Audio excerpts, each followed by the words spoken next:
हरे कृष्णा कृष्णा कृष्णा हरे हरे, हरे राम राम राम हरे हरे। प्यारे मित्रों नमस्कार, जय श्री राम।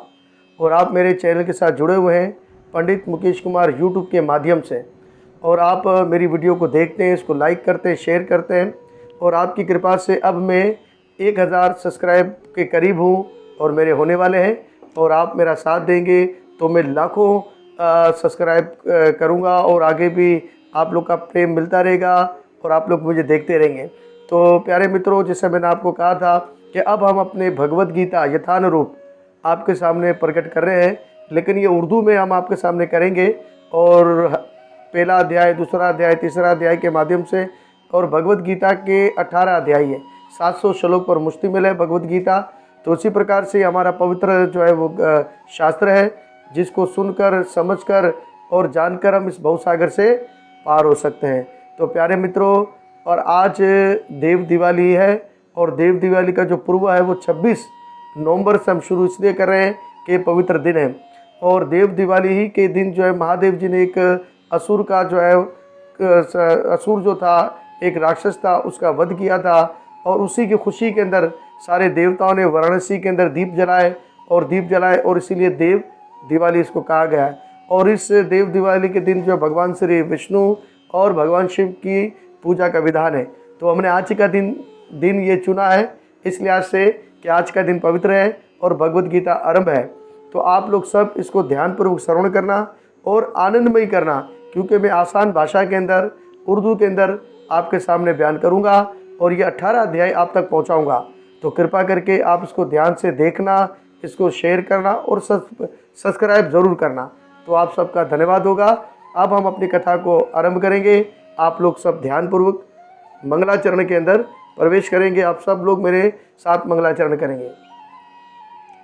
ओम नमो भगवते वासुदेवाय, ओम नमो भगवते वासुदेवाय, कृष्णाय वासुदेवाय देवकी नंदनाय च नंदगोप कुमाराय श्री गोविंदाय नमो नमः। हे कृष्णा करुणा सिंधु दीनबंधु जगतपते गोपीश गोपीका कांता श्री राधा कांता नमोस्तुते। जया श्री कृष्ण चैतन्य प्रभु नित्यानंदा श्री अद्वैता गदाधर शिवसाति गौर भक्त वृंदा। हरे कृष्ण कृष्ण कृष्ण हरे हरे, हरे राम राम राम हरे हरे। ओम सोंग ब्रह्म रूपाय ब्राह्मणे स्वाहा। ओम गुरु जी आप मेहरबान कुल मेहरबान, अखे अमर अजर अजी सुन चेतन श्री आपो। श्री राम बाण नवल बाण लगे बाण टले काल। इसी प्रकार से हम गुरु और कृष्णा से वंदना करते हैं कि जिस मकसद के लिए हम भगवत गीता का पाठ कर रहे हैं वे मकसद हमारा पूरा हो और इसका जो ज्ञान वो आप तक पहुँचे। और हर घर में, गांव में, गली में भगवत गीता यूट्यूब के माध्यम से देखा जाए और आप लोग उसको ध्यानपूर्वक अपने बच्चों को भी श्रवण करवाना और दिखाना, ताकि बच्चे हमारे धर्म से जुड़े रहें। आज हम भगवत गीता के पहले अध्याय के अंदर प्रवेश करेंगे। बड़ा सुंदर अध्याय है और आप ध्यानपूर्वक इसका श्रवण करेंगे, क्योंकि मैं इसमें ज़्यादा आप लोगों को समझाऊंगा नहीं, सिर्फ भगवत गीता का अध्ययन करूँगा, पढ़ूँगा और आप ध्यानपूर्वक इसका श्रवण करेंगे। और पहला अध्याय, पहला चैप्टर का जो नाम है वो अर्जुन विषाद योग, पहला अध्याय, पहला चैप्टर।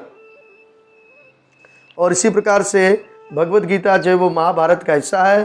कौरवों और पांडवों के दरमियान जब युद्ध हुआ तो उस युद्ध के समय भगवान श्री कृष्ण ने ये दिव्य रूहानी जो इल्म है वो अर्जुन को कुरुक्षेत्र भूमि में सुनाया। 18 दिन तक भगवत गीता का ज्ञान अर्जुन तक पहुंचा गया। अर्जुन को बातें दिव्य बताई गई। एकादशी का दिन था। तो उसी प्रकार से भगवत गीता एक किताब नहीं, अमल जिंदगानी है। वो लोग हो गए अमर जिन्होंने ये बात जानी है। तो कृपा करके आप लोग मेरे चैनल को ज़रूर देखिएगा, इसको आगे भी शेयर करें ताकि धर्म कार्य में हमारा आप साथ दें। आइए हम प्रवेश करते हैं पहले अध्याय के अंदर। अर्जुन विषाद योग। धृतराष्ट्र ने कहा, हे संजय, धर्म भूमि कुरुक्षेत्र में युद्ध की हिंसा से जमा हुए मेरे और पांडव पुत्र ने क्या किया। संजय वाचा। संजय ने कहा, हे राजन, पांडव पुत्रों के द्वारा रची हुई सेना को देखकर राजा दुर्योधन अपने गुरु के पास गया और उसने ये शब्द कहे, हे आचार्य, पांडव पुत्र की विशाल सेना को देखें, जिसकी मोर्चाबंदी आपके बुद्धिमान शिष्य द्रुपद के पुत्र ने कुंती महाराज से की है। इस पांडु सेना में भीम अर्जुन के बराबर मान धनुषधारी और बहुत से योद्धा हैं, जैसे युयुधारण, विराट, मारथी राजा, द्रुपद वगैरह। उनके साथ दृष्ट केतु चतकान, काशीराज, पुरोहित, कुंती भूज और बहुत से योद्धा, मान शक्तिशाली योद्धा शामिल है। पराक्रमी योद्धा अभिमन्यु, बहुत शक्तिशाली उत्तम तेजा, सुभद्रा का पुत्र और द्रौपदी के ये सभी महारथी हैं। लेकिन हे ब्राह्मणों में श्रेष्ठ, आपकी जानकारी के लिए मैं उन सेना के उन महान नेकियों के बारे में बताना चाहता हूँ जो मेरी सेना में शामिल है। तो उसी प्रकार से जो है आपकी जानकारी के लिए मैं उन सेना के महान योद्धाओं के बारे में बताऊंगा जो आपकी सेना में शामिल है। मेरी सेना में आप खुद भीष्म पितामह, कर्ण, कृपाचार्य, अश्वत्थामा, विकर्ण, सोमदत्त का पुत्र भूरिश्रवा और जो युद्ध में हमेशा विजय प्राप्त करते हैं, ऐसे और भी वीर हैं जो मेरे लिए अपनी जान कुर्बान करने के लिए तैयार हैं, जो हर तरह तरह के हथियारों से लैस होकर जंग करने के लिए तैयार है, जो फने सीपे सलारी में बड़ी महारत रखते हैं। भीष्म पितामह की ज़ेर निगरानी हमारी सेना की ताकत बिला शक लामहदूद है, जबकि भीम की ताकत जो है वो बहुत कमज़ोर है। इसलिए तमाम मोर्चाओं पर अपनी अपनी जगह खड़े रहकर आप सभी भीष्म पितामह को पूरी सहायता दीजिए। फिर कुरुवंश के महान ताकतवर बुजुर्ग भीम पितामह ने सिंह की तरह यानी शेर की तरह गरजदार आवाज में अपना शंख बजाया, जिससे दुर्योधन को बड़ी प्रसन्नता प्राप्त हो गई। इसके बाद शंख, नगारे, ढोल, मृदंग, मरसंगे, बाजे एक साथ बज उठे। उनकी आवाज़ बहुत खौफनाक थी। इसके बाद श्वेत यानी कि सफ़ेद घोड़ों वाले शानदार रथ में विराजे हुए भगवान कृष्ण ने, अर्जुन ने भी अपने अपने दिव्य नाम के शंख बजाए। भगवान कृष्ण ने अपना पंचजन्य शंख बजाया, अर्जुन ने देव शंख और अति भूज और आला काम करने वाले भीम ने अपना पुंडरीक नाम का भयंकर शंख बजाया। हे अर्जुन, कुंती पुत्र राजा युधिष्ठिर ने अपना अनंत विजय नाम का शंख बजाया। निकल और सेवदे ने सुघोष और मणिपुष्प नाम के शंख बजाए।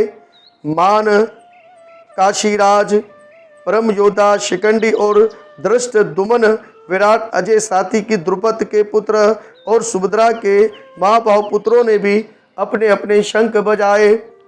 इन शंखों की गरजदार आवाज ने धरती और आकाश को गुंजाते हुए धृतराष्ट्र के बेटों के दिलों को चीर के रख दिया।